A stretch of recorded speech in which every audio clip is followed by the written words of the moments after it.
Hey folks, how's it going? I'm not out here to play victim or be the best gig driver on YouTube. The content we see out here, most of it's been gone over. It's been beaten like a dead horse, and the book has been read and the pages have worn thin. Now, I hear out here sometimes set yourself aside from other drivers. Be better than other drivers. Okay, let's talk about a few things.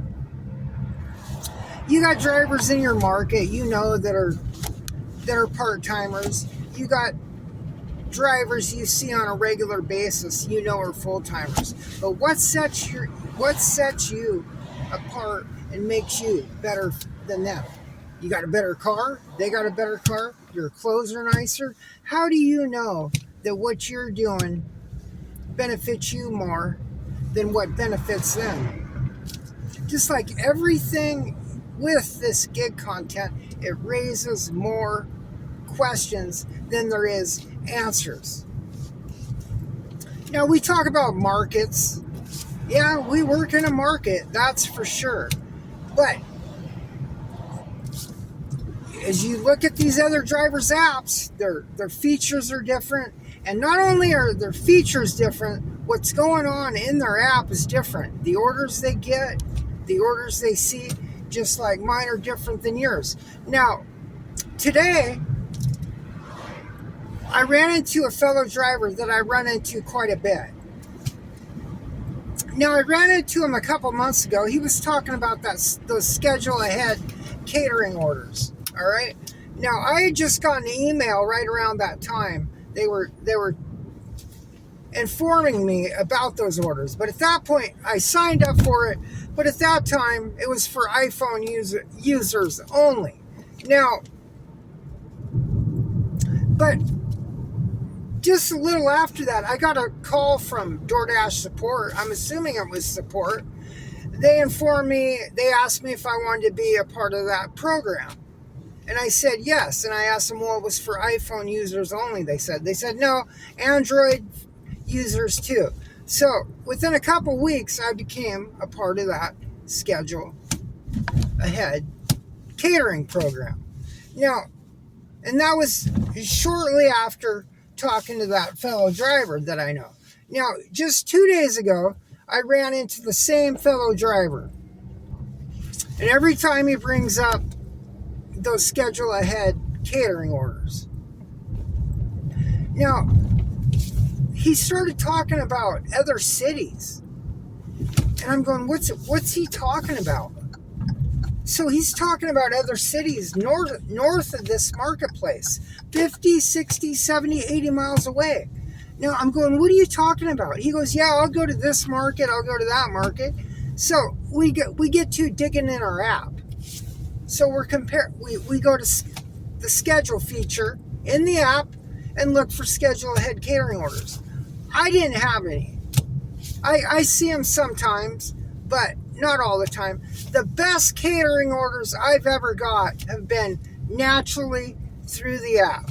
Not predetermined, not schedule ahead. The last one I got last week for $175 was just naturally.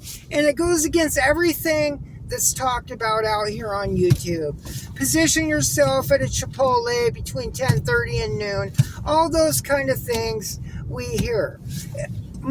My market doesn't work like what you see on tips and tricks. None of that is relevant to me.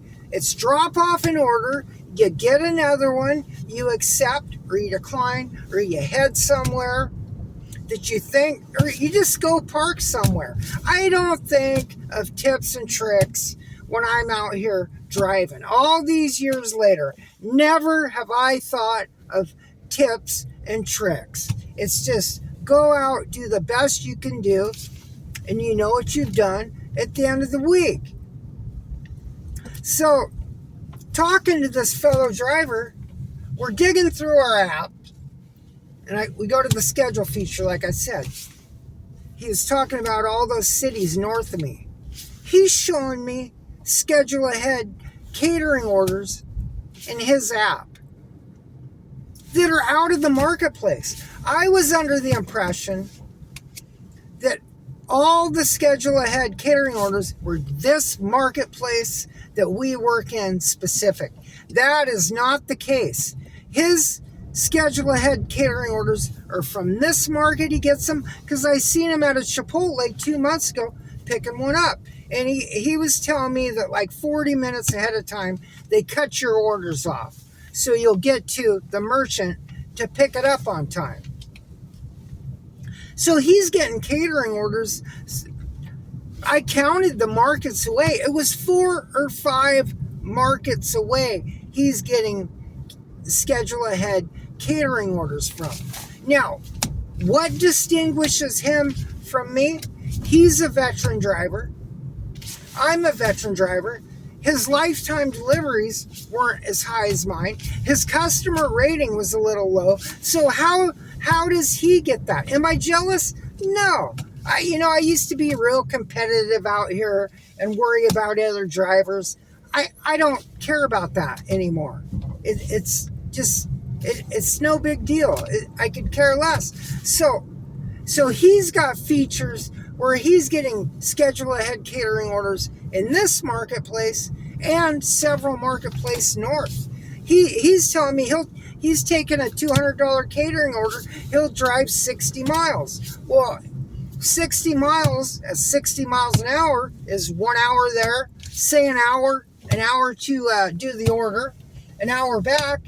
$200 for 3 hours is not a bad deal in his little Toyota hybrid. So we did go over ratings, but it goes against all the content you see. Just set yourself apart from other drivers. Be a better driver. So yeah, he has more opportunities than me. So it just raises more questions than there is answers. You hear stuff out here. Well, if your ratings are better, you're going to get more and better offers from you're going to get from other drivers. There was somebody said a couple weeks ago, inside information. If your completion rate's higher, you're going to get more and better offers than other drivers. Or for one, nobody out here has any information. So that right there is phony baloney. And how do you know? You got a driver 5 parking spots down. What are you going to do? You hear his phone go off? Hey, what's your AR? What's your completion rate? Hey, how much was that offer? It don't work like that. It doesn't work like that. So how do you really know you're a better driver than the guy in the parking lot 5 spaces down? You don't. You don't know. You don't know what's coming across people's apps. You don't know their features. It's just a lot like everything out here. The tips and tricks content. Does it work? Does it not? Does it benefit you or does it not? Or is it perception? Is it what you think? A lot of this is just how you view it and what you think. There are no definite answers. Well, you staged up at that Chipotle between 10:30 and noon. You sat there for a week. Oh, you finally get the catering order. Well, how come you got that order? Does it fit a market average that many drivers don't even know about? Is it because the other drivers are active? What is it? Nobody truly knows. The only thing you know is, did your week go well or did it not? And do you think what you're doing works for you? That's the only thing we know. The technology is hidden secrecy, and it's really ignorant. There is some ignorance out here, and I've done it myself. But to criticize other drivers on how they do gig work, oh well, they're diamond or they're gold. You don't know how their market works for one. You don't know how they do gig work for one, but that works for them. And then that raises questions. There may be a better way and they don't even know it. But as we know through the comment sections, through the gig community, it works every way. Gig work works every way. Multi-apping, single apping, dirty stacking, on and on and on. It works every way.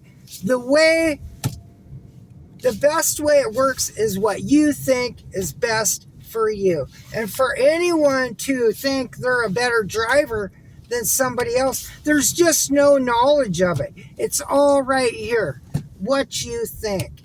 People, there are some drivers out here that do share ratings and do communicate a little bit, but is there truly proof of anything? Now, you may have done it one way and it may not have worked for you, and now you have found a way, so that's your proof. But is there proof that you're a better driver than the next guy? I don't think so. And how do you know what you've done has put yourself above him? Because you don't know what his ratings are. If it's some John Doe down the parking lot, you don't know why you've got that larger order over him. He don't know why you, and honestly, he don't even know what kind of order you got. So the argument, the debate will continue. A lot of this is just what you think it is.